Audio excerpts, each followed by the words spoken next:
Nice little beach cut going on here. You can see right down along this shore here. Get in here, see if we can't get some old coins. Signal here.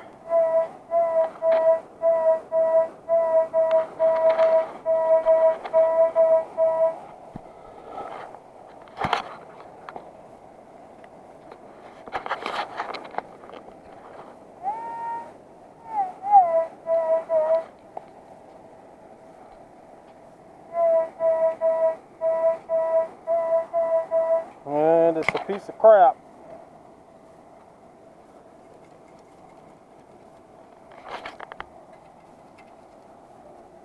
Piece of crap. Alright, we got something here.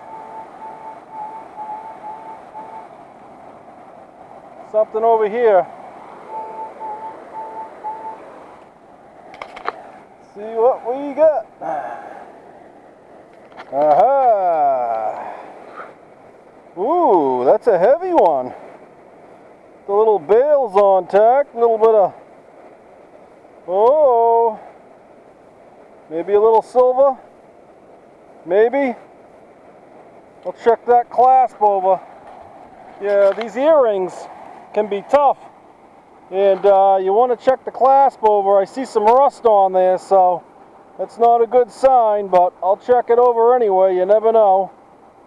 Maybe it's heavy, but maybe it's junk.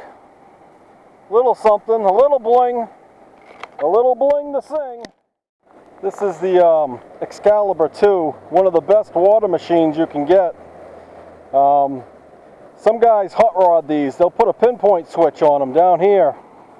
This one's been moved up onto a straight shaft. I like to keep the weight underneath my arm. These can get heavy. If you use that stock stem, it's an S-style stem, and it can get mighty heavy on your arm if you swing that for an hour. If you're going to use this out here on the beach, definitely put it on a straight shaft.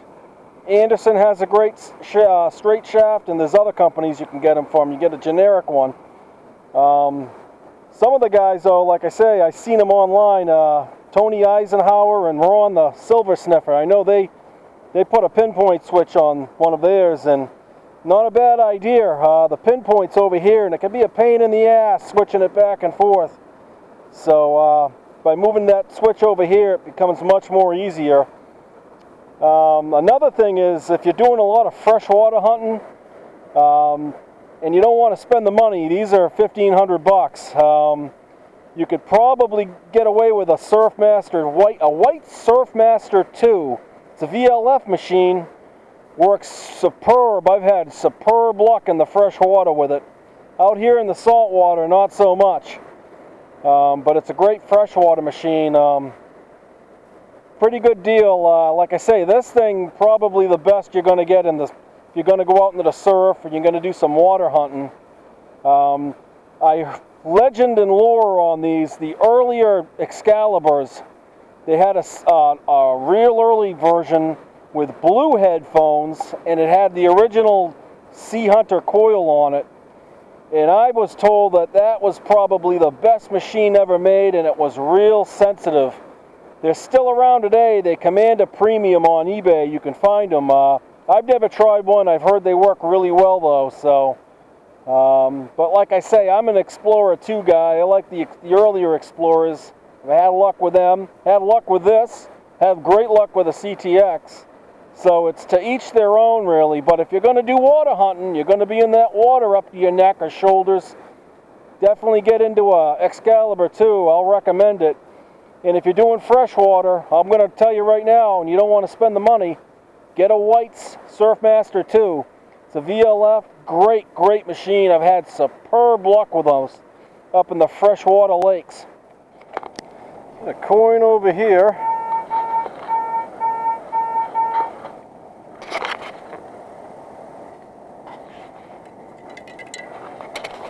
That's a corroded penny. The beach is really steep at an angle. Haven't seen it like this in a long time. Looks like a lot of sand got carried down there in the wet sand. So if there's anything lost, you're going to have to find it quick. We may give it a shot, see what happens here. Well, we got a little sound right here. Take that.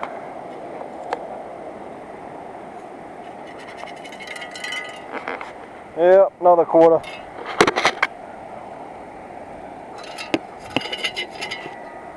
At least we're getting some quarters. Nothing good here. Hope that ain't a can.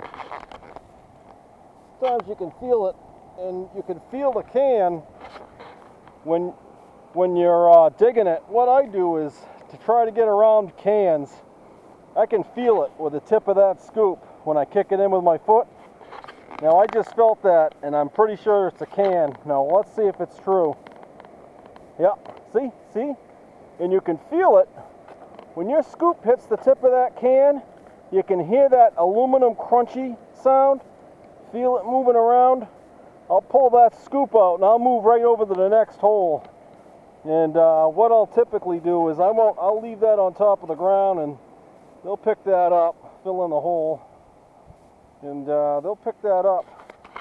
I carry some trash off, but I'm not the beach. We got some little ripple troughs growing in here. You can see them. Sometimes when you get winter storms, you get these ripple troughs. It even cuts in the summertime. They'll take a few months to develop after the fact, but they come out. You want to hunt them. You can tell by water flowing through them, darker sand, gravel. That's where you want to dig. I'm going to give this a shot.